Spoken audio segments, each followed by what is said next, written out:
पुसद नगर परिषदेची अतिक्रमण हटाव मोहीम सुरू. हिंद न्यूज बातमीचा असर. दिनांक 11 सप्टेंबर 2021 रोजी हिंद न्यूज चॅनलने पुसद अतिक्रमण व वाहतूक व्यवस्था यावर बातमी प्रसारित केली होती. त्या बातमीत हिंद न्यूजचे मुख्य संपादक श्री अनिल ठाकूर यांनी वाहतूक व्यवस्था कशी असावी व अतिक्रमण कुठले काढावे याबाबत सविस्तर सांगितले होते. त्या बातमीच्या आधारेच माननीय उपविभागीय अधिकारी श्री सावंत कुमार यांच्या आदेशान्वये शहरातील अतिक्रमण हटविण्याची प्रक्रिया सुरू झाली आहे. पुसद शहर आता जिल्ह्याच्या दिशेने वाटचाल करत आहे. तसेच शहरातील लोकसंख्या सुद्धा दिवसेंदिवस वाढत आहे. त्यामुळे रहदारी सुद्धा वाढली आहे. शहरात गेल्या कित्येक वर्षापासून नागरिकांनी अतिक्रमण करून ठेवले. त्यामुळे सामान्य नागरिकांना याचा फार मोठा त्रास सहन करावा लागत आहे. गेल्या कित्येक वर्षापासून शहरातील अतिक्रमण हे राजकीय लोकांच्या पाठबळामुळे काढण्यात आले नाही. आता नगर परिषद पुसद येथील सत्ताधारी नगरसेवक यांचा कार्यकाळ संपला व नगर परिषद प्रशासक अधिकारी म्हणून माननीय उपविभागीय अधिकारी यांनी नगरपालिकेची सूत्रे हाती घेतली.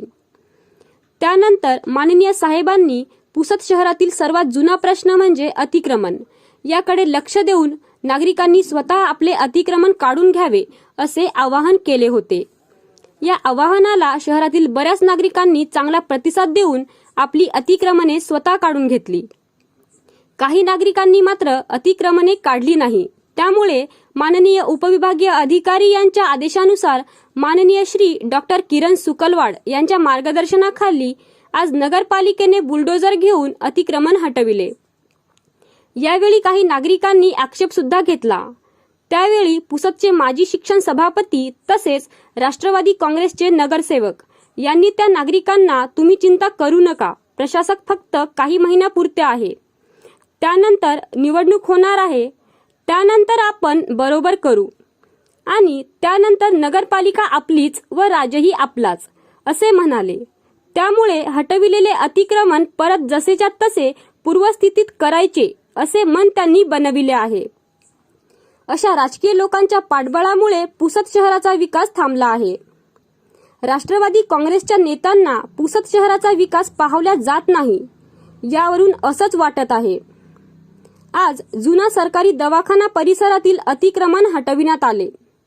त्यानंतर नगरपालिका प्रशासनाने पुसद शहरातील कापड लाईन, लोहार लाईन, सुभाष चौक ते छत्रपती शिवाजी महाराज चौक येथील अतिक्रमण हटविणे गरजेचे आहे.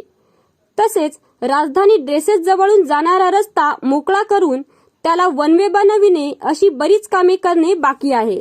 जेव्हा हे कॉम्प्लेक्सचा पूर्ण प्रोजेक्ट आमच्याकडे होता तयार, तो प्लॅनिंग अंमलबजावण्यात आला नाही. सरकारी दवाखान्याचे अर्धे बांधले आम्ही मागचे बाकी थांबले. यांना जे आहे कॉम्प्लेक्स बांधायला आहे ना, त्याचं पूर्ण प्लॅनिंग पण आहे ना. त्याच्यामुळे चालू आहे.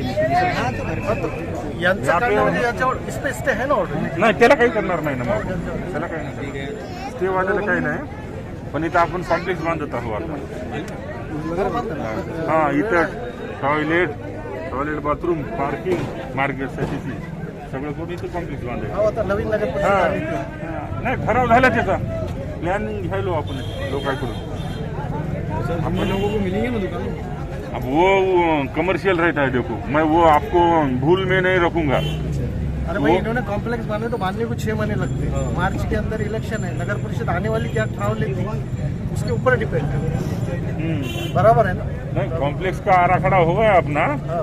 वो तो सर पर वो तुम्ही जो म्हणाले ना, तर त्याचा लिलाव होते हो ना. उसका लिलाव होता. लिलाव के बाद में जिसको ज्यादा रेट रहेगा उसको दुकान मिलेगा.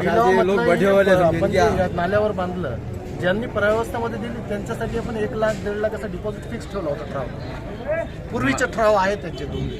जमत नाही ते. आता आपण रेट फिक्सेशनला दिलं कलेक्टर साहेबांकडे. रेट येणार आहे आंबेडकर चौकात. आंबेडकर चौकातली दुकान काय आहेत ना, त्याचं कलेक्टर साहेब रेट काढून द्यायले आपल्याला. त्याच्या रेटनुसार त्याचा ओपन लिलाव होईल. ज्यानं टेंडर भरल, लिलाव भरल, त्याला भेटेल. म्हणजे समोरचे दुकान आहे नाही, त्यांना त्यांच्यावर स्टे आहे ना.